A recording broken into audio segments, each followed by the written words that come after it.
Hey everybody, welcome to Tony's Time. It's Tony George and Arun Shiva, better known as Indian Cowboy.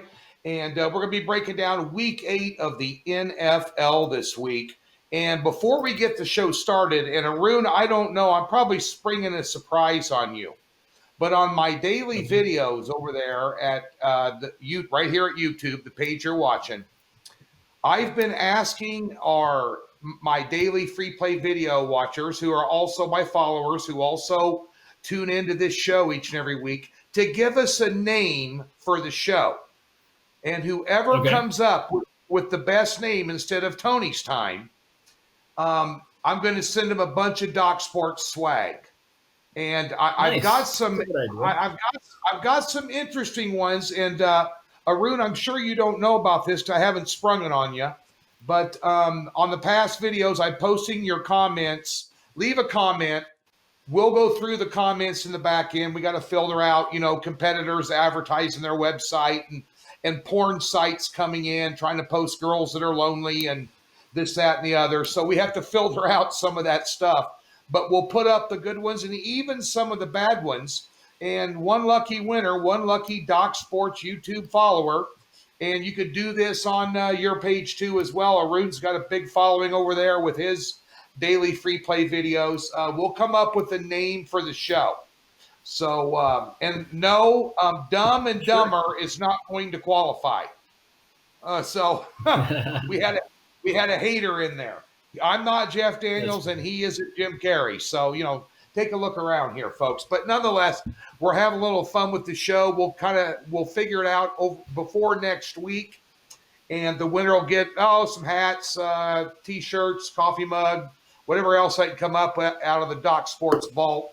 I've got a bunch of stuff here at the house. So nonetheless, you're going to send some strippers to someone's house too? Well, yeah, but I'm gonna send you the bill for that. Yeah. Oh, that's funny. Yeah. I won't bring up Philadelphia. Yeah. And the podcast conference. We'll keep that between us. Yeah. But nonetheless, hey, every now and then the boys will play. Come on, just because we're just the old gamblers thing. I know we're both married. I've been married 32 years, but you know what the old gamblers say out here? Just because you bet all your money on one horse doesn't mean you can't watch a race. So, yeah. Nonetheless, we got a great slate of games this week. A very interesting week in the NFL. We had an NFL team open at minus 21 this week. Amongst some really big-time games, you got Baltimore taking on Pittsburgh. You've got Seattle and San Francisco going at it, Buffalo, New England. So a lot of marquee games this week, Arun. I don't know whether that's good or bad because books know to put sharp lines on that. But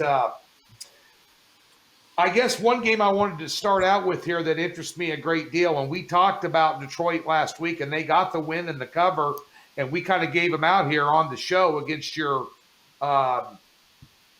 Dirty Birds. But nonetheless, they're at home this week, taking on the Indianapolis Colts coming off a bye week. And I think this is a very intriguing game. You and I have talked about it numerous times about these teams. And right, Indianapolis is on the road. -3 at equal 50 across the board. Stations has got right now. They got some Detroit money coming in. They dropped down to 2.5. But an interesting game, a couple of good quarterbacks going at it. One I think is better than the other, but Rivers is coming off a good game. It's a game the week before the bye.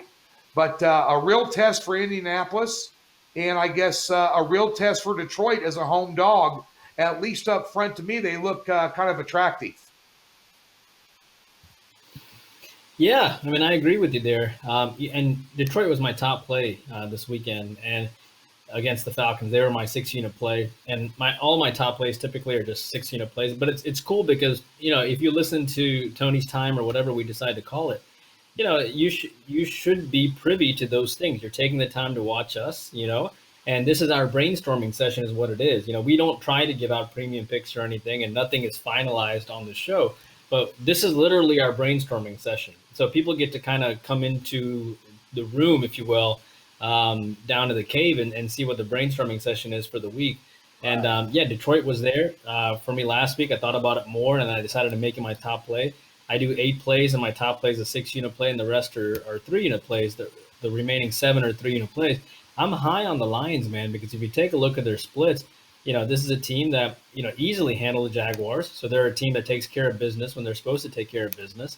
They lost to New Orleans by 6, a game that they should have won, right? And then they beat Arizona by 3, which is a difficult thing to do. Arizona was the team that knocked off the Seahawks, of course.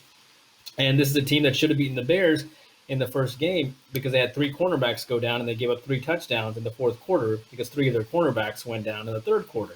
So this is a team that theoretically could easily be 5-1. And if you look at the Colts, how impressive are their wins been? First of all, they played really bad in the first half against the Bengals. The Bengals probably should have won that game. So maybe they start off hot in the second game. I'm still not completely sold on Rivers, a team that lost, and this is a team that lost by 9 points to the Browns. They beat the Bears by 8, but that's not because of the Colts offense. It's because of that Colts defense, which is really good, holding the Bears to 11 points. They beat the Jets, and it's the Jets, and they beat the Vikings, who are 1-5, and they lost to the Jaguars in the opening game. I'm not that impressed here with the. I mean, I like Frank Reich as a coach, and I think Phillip Rivers is a decent quarterback, but I think the edge in the quarterback, I think you're right, goes to Stafford. I think the edge in defense could even go to this Lions team, just because the Colts in some ways have gotten predictable, and I think people are starting to figure them out a little bit too. But right now, I agree with you. I lean on the Lions for now. I think it's an interesting dichotomy with the Lions, and I had them last week not as a premium play. I had them as a contest pick here at Circa. And instead of blowing a huge lead, they come back from a deficit to win a game in dramatic fashion. Another tough luck loss. Anybody who's been living under a rock the last 8 weeks, tune into this show. Arun is an Atlanta Falcons fan, and that's got to be disappointing. I'm a Nebraska Cornhusker fan. So I'm wallowing in less than mediocrity myself from a fan perspective. I happen to be a huge Chiefs fan, so I'm doing well there. But, Atlanta invents ways to lose. They tried to stay out of the end zone. But you got to hand it to Detroit. And, again, I've sung the praises of Matt Stafford on this show. I've sung the praises of Matt Stafford over the last 5 or 6 years as being one of the top 5 or 6 quarterbacks in the NFL. Whatever success Detroit has had, Arun, over the past 5 or 6 seasons, when they had successes, it was solely because of his will, to go out and win games and carry this team on his back. I mean, they haven't had a running back there since Barry Sanders. So, at the end of the day here, he is a hell of a quarterback, and I think he's the best quarterback in this game. And I think them catching points at home is somewhat of a little bit of disrespect. No, I think that's accurate, and give Patricia credit, man. It looks like he's going to be there for a long time, to be honest. Yep. It looked like people were I love all these sports writers that write off people, and then no one holds these guys accountable. You know what I mean? They'll just write another blasphemous article about some other guy getting fired. That guy never gets fired, and then they'll go on to attack somebody else. It's kind of this general pervasive thing, and I'm a moderate politically, but like the media is just dumb. Like I don't consider us part of the media because we are our own independent outlet. You know what I mean? But people were writing off this guy Patricia like he's done, etc. But the organization, give the Lions organization credit. They were like internally they must have realized that they're getting better. It's just a matter of health and people coming back. Internally, I think, and that goes to a management thing. Like for example, the Philadelphia 76ers, if they pick up Daryl Morey, front office is going to be great for them now.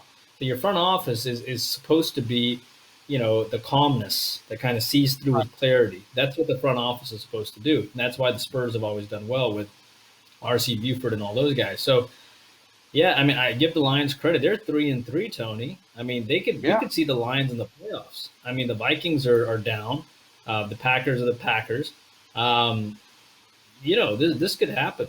The Lions could really go to the playoffs. Yeah, and you still got the Chicago Bears, who are an enigma wrapped in a riddle. Nobody can figure out what the hell they're doing or what they're happening. But nonetheless, I think I don't want to get into the media and accountability, because that's not even a six-pack discussion. That's a beer discussion about that across the board.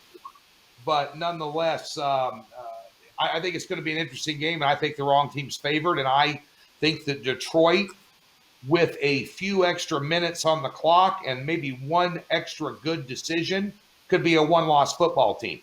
And I'm not sold on Indy yet, and I'm not sold on Rivers having to throw in the fourth quarter to bring them back into a game against a good team on the road. So we'll see how that pans out. I will tell you this, folks, if you don't have Detroit in a 2-team 6-point teaser this weekend, you're crazy. So if you're using teasers, that's definitely one of your teaser plays. Another big game here I want to talk about, Buffalo taking on New England. This line is moving all over the place. Let me pull up a current odds in this one here on my Don Best. Don Best, go ahead and send me a check for touting you. Right now, it's Buffalo -3.5, total 42.5. Look ahead line was 3 and 46. So there's been a lot of people dumping on this under, and I haven't looked at the weather report, and I won't until tomorrow, Arun.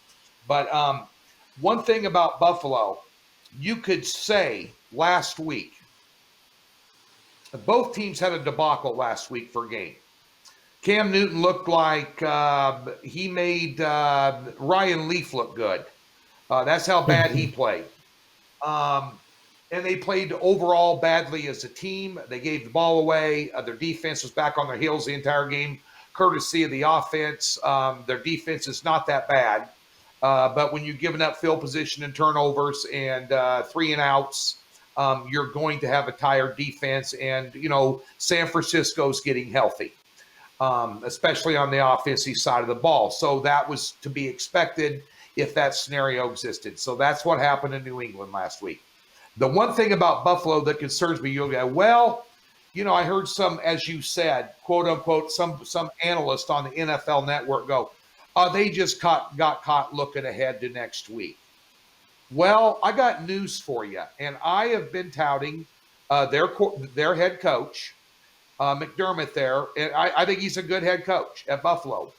But you went into the Jets off 2 straight losses, and you had New England on deck. That's the game that you get healthy with. The New York Jets are the Tallahassee JUCO of the NFL. That's why they're a 20-point underdog against Kansas City this week.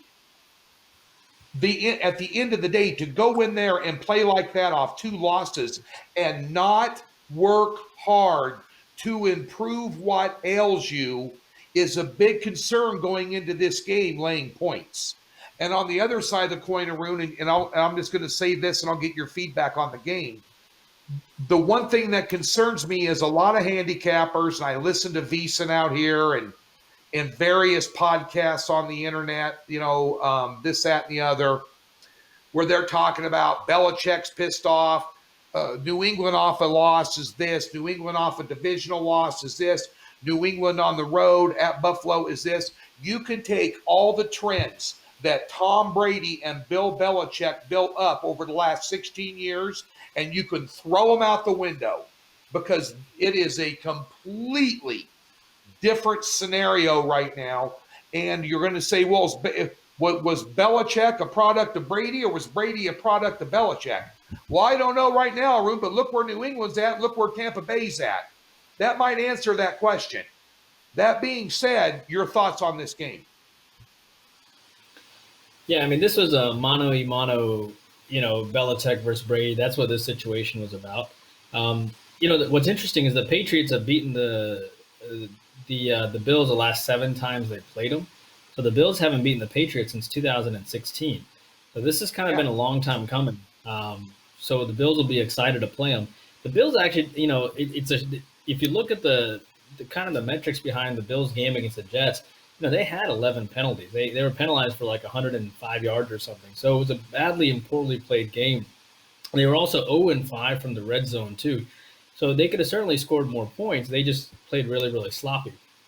And you combine that with I mean, I think the Patriots have scored, 10 points, right, against the Chiefs, and now they backed it up with just a horrible game now against the Niners. They scored 6 points against the Niners, 12 points against the Broncos, and 10 points against the Chiefs. Basically, this team has scored 28 points in their last 3 games, and before that, they put up 36 against Vegas and 30 against Seattle. They've just been so bad offensively.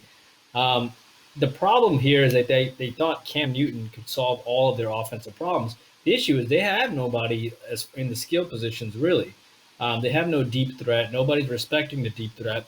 And I think Bill Belichick looks a little immortal here, if anything else. And I mean, just to show you how bad New England was, they didn't even have a red zone opportunity in their last game.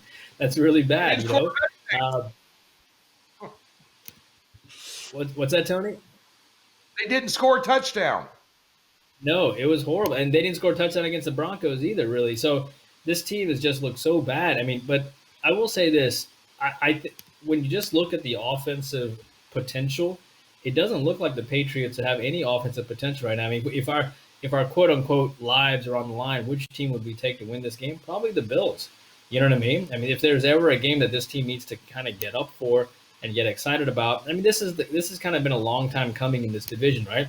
Everybody's been talking about when is Buffalo going to get over the hump of New England? Never, never. Now they're 5-2. Might be the only time in a long time they can thump them, because the Patriots are going to solve this quarterback problem next year.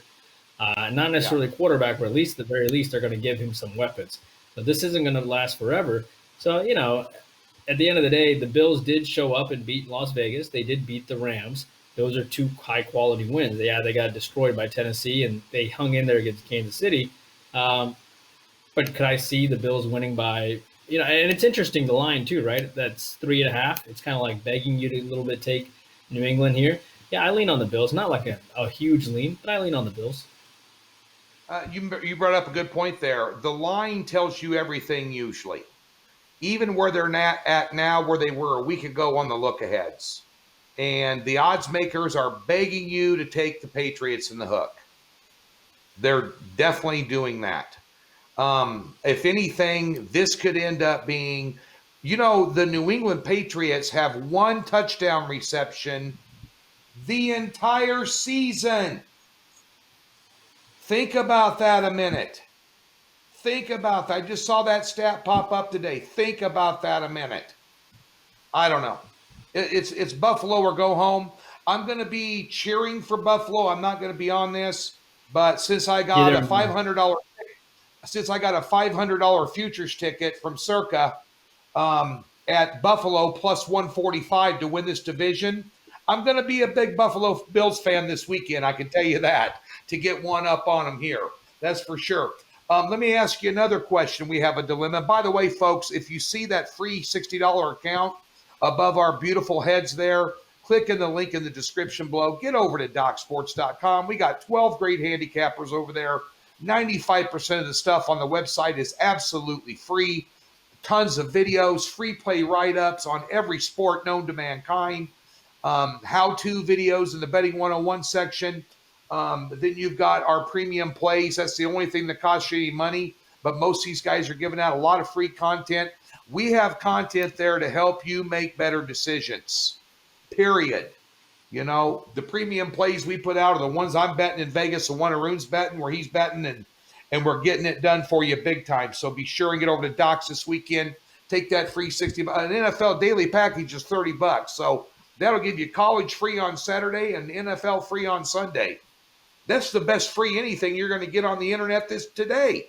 So be sure and get over there and at least come on over and check us out. One question here. If you are meeting or exceeding expectations as an NFL franchise, 7 games into the season, why would you bench a successful quarterback for a rookie that's thrown 2 passes? Why would you do that? Baby. Pedigree, baby. It's the Alabama pedigree, Tony. Okay. He's got juice in his veins. You know? There you go. Checks in the mail. Pedigree. I promise not to get pregnant, right? What do we talk? I mean, seriously, folks, Miami was doing well. I'll tell you this much about Miami. This was not a Flores decision. This was a management decision. Because tell you what, there are few teams in the NFL, very few teams. Seattle does it, a couple others that play as hard for their head coach as what Miami does playing for their head coach. Because if you take on the Miami Dolphins, they will give you a 4-quarter game and they will not throw in the towel. And that blue-collar workers mentality of that team is largely reflected upon the fact that Ryan Fitzpatrick's their quarterback. And you've taken that particular scenario out of the mix. And I know that Tua is a talented guy. I also know he hasn't played a lot of organized football since the hip injury at Alabama. Before he went down in the Alabama game, I thought he was probably the best quarterback in college football, on the best team in college football. But that being said, this is the NFL, and this isn't Mississippi State, in Starkville on a Saturday. This is the NFL. And I'll tell you something right now. The LA Rams, if you're going to stick him in there and disrupt what I think is some very good chemistry on a 500 ball club that could easily be a 4-2 ball club, maybe even a 5-1 ball club, I think that is something that they're going to regret down the road. I'm sure management's looking at Herbert at the Chargers and the kid from LSU whose name escapes me now, that's playing for Cincinnati. Burrow for Burrow. So management's looking at Burrow and him and saying, look at their investment in the future and how they're performing. And we think Tua was every bit as good as them as a quarterback out of college. And we're missing the opportunity because we're dicking around with Ryan Fitzpatrick. No, you're winning football games. And you have a 500 ball club in a division that is winnable because you don't have Brady and Belichick dominating this year. Buffalo's beatable. New England's beatable.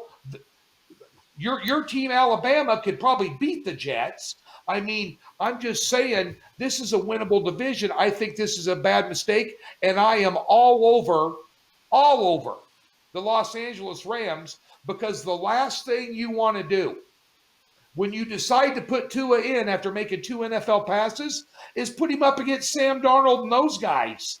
That's like taking the Christians to the Lions. Your thoughts on this game?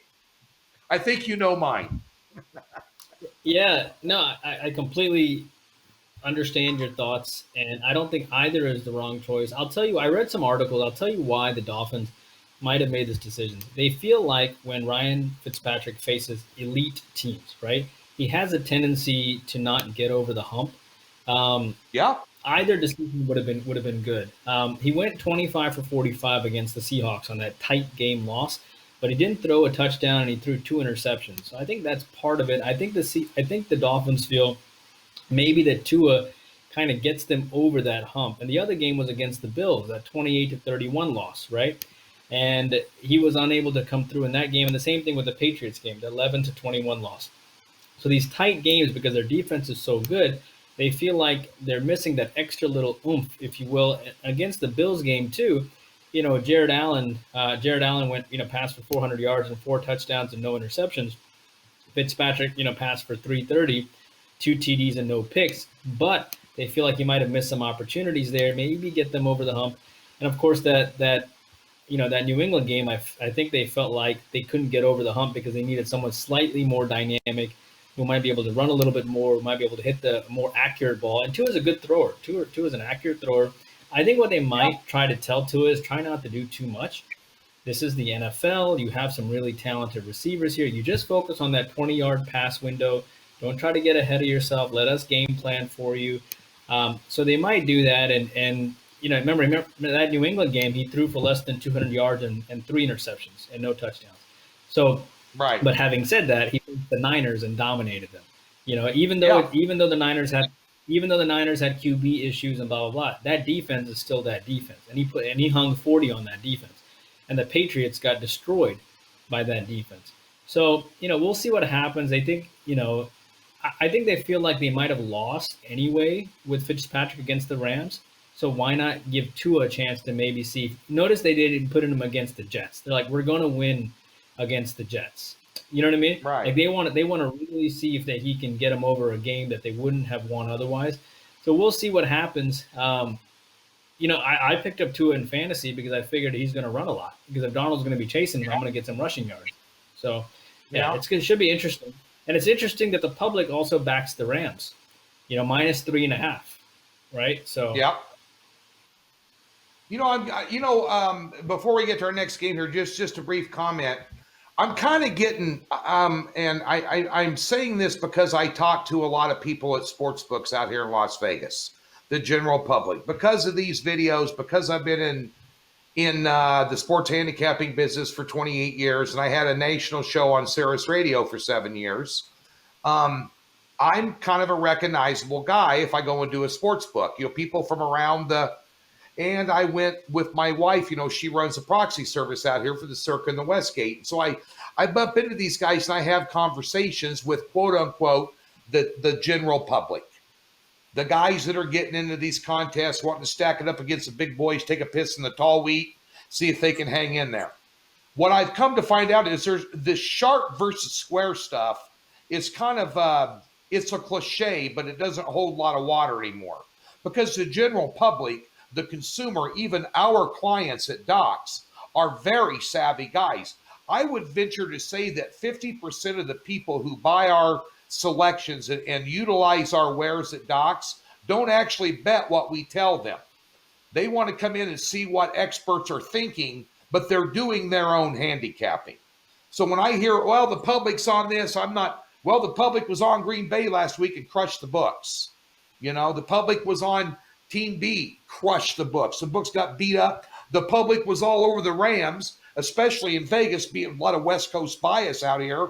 On Monday night, the books got crushed in the Bears game too, and the public was huge on the under. I was on the under. So this sharp versus square stuff to me anymore, if you see lines move on Monday or Tuesday, that's sharp money coming in, no doubt about it. Most of the general public do not bet because their local bookies don't have their sheet to them till Thursday. But at the end of the day, the general public does not bet on Monday or Tuesday. It's usually professional bettors and guys that do it for a living, or they're hedging on something coming up to the weekend where they know the public might drive the line the other way, and then they might bet back and try and middle the thing. So they're trying to set themselves up for position early in the week. Call it almost like an arbitrage if you want to, based on what they think the public's going to move the line. But this chart versus square stuff to me is kind of out the window, Arun. I just think the public has a lot more information at their fingertips than they did back in 1995, and I started out this business in 92, and I was in the radio business, knew a lot of sports writers, made a lot of phone calls, found out, sent a lot of cases of Omaha Steaks to various sports writers that I was interviewing, working for the Husker Network, all the Big 12 writers and stuff. And I would get little tidbits of information, that now all that stuff's readily available online. Anytime somebody passes gas, there's some sort of a notification alert somewhere that, this, that, and the other. But nonetheless, speaking of sharp and square, this game here I want to talk about real quick. San Francisco at Seattle. San Francisco looked like a world beater, and Seattle off their first loss. The look-ahead line, how much did that affect what odds makers wanted to do to capture the reaction of the general public? The look-ahead line in this game was 6.5. Now it's 3.5. So a full 3-point deduction for losing that game. Seattle at home laying 3.5 in this game. I think, let me check the updated total, and I'll let you talk about it. The updated total, the look-ahead was 54. It's still sitting at 54. It is at 53.5 at MGM out here and 54 across the board. Interesting game. San Francisco caught New England on a bad day. Back-to-back roadies, although this is a shorter road trip, Arun. Seattle, to me, I think they're one of the best teams in the NFL, despite their defense. And I think Russell Wilson is head and shoulders above Garoppolo. And off a loss, I think Seattle's going to be hungry here. Your thoughts? Yeah, I agree with you. I think that the last three games, I think, has been decided by about 11 points. So it's been pretty tight the last three games. Two out of the last three have gone into overtime, and Seattle has they have revenge from a 21-26 loss last time around. You'd have to think that Seattle is probably going to try to bounce back. Obviously, how impressed are we with the Niners? I mean, yeah, they went into New England, they beat New England 33-6, but so did the Broncos, right? The Broncos beat them 18-12, and yeah, they beat the Rams 24-16. That's impressive. However, this is a team that still lost to Philly and still lost to Miami, and they beat the Giants.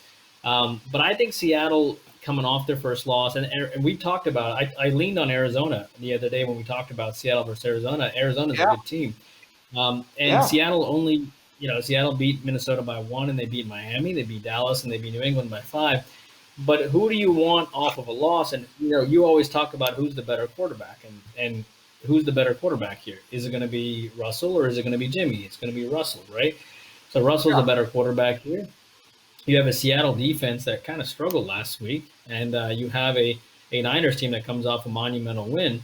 And I think this is a good opportunity for Seattle to kind of bounce back, especially their defense to kind of bounce back. So small lean on Seattle here to kind of bounce back and take the better quarterback, and maybe the Niners will have a big letdown. I mean, Jimmy G is a good quarterback, right? However, when Jimmy G is really tested with a strong defensive coordinator, he has a tendency to struggle at times, so lean on Seattle. Yeah, and these guys had a couple of epic games last year. One of them was overtime on Monday or Sunday night. And of course, I think Seattle was a lot better team defensively last year than they are right now, without Bosa and Thomas in there. So that makes a big difference here, and that kind of equalizes these two teams a little bit. And I'll take Russell Wilson at home off a loss any day of the week. So you want to know where I'm leaning? That's where I'm leaning. Don't forget, folks, once again, a free $60 account. Just click in the link in the description below. Get over to Docs. Get that free $60 in a brand new account and utilize it whenever you want to. But we got a good weekend on deck here. As we close out the show, I'm going to put it to you this. We're going to finish this in short form. Can Pittsburgh go into Baltimore and beat them? That's the question. This is the only undefeated team left. Here we go, and Ravens at home off a bye week. Trying to play for a division to tie up the division. Right now, because they're a game behind. Obviously behind Pittsburgh right now in that division, and Steelers got lucky last week, but you got to put yourself in position to be lucky. The kicker from Tennessee missed the kick to get it in overtime, and you'd hear a lot about Pitt's defense, but Tennessee put up a lot of points on them, and Ravens fully rested, and Harbaugh will have a game plan for them.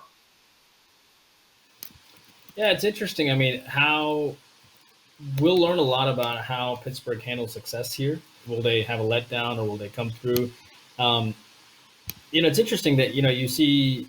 I generally take a look at the consensus polls just to kind of see what things are at and et cetera. A lot of love for Pittsburgh here catching the points, and it's kind of dangerous, I think, too sometimes. But you have Baltimore beat this team by 18 points last year. And they won the last two, and obviously it's a divisional game as well. But how impressed should be with Pittsburgh? Well, they beat Denver, Houston, Philly, Cleveland, but Tennessee was their first real big win. And Baltimore, they got thumped by Kansas City. But outside of that win against Cincinnati was not bad at all.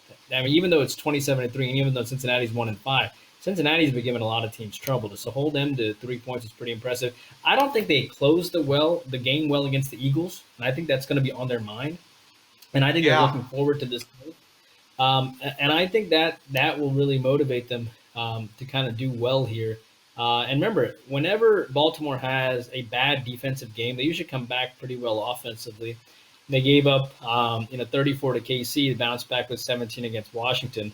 And now they've given up 20 to Philadelphia, and they might bounce back here. So I can't go against Tomlin necessarily, and you can't really go with what necessarily consensus polls all the time. But I think Baltimore, I think finally Pittsburgh's receivers are going to be really tested.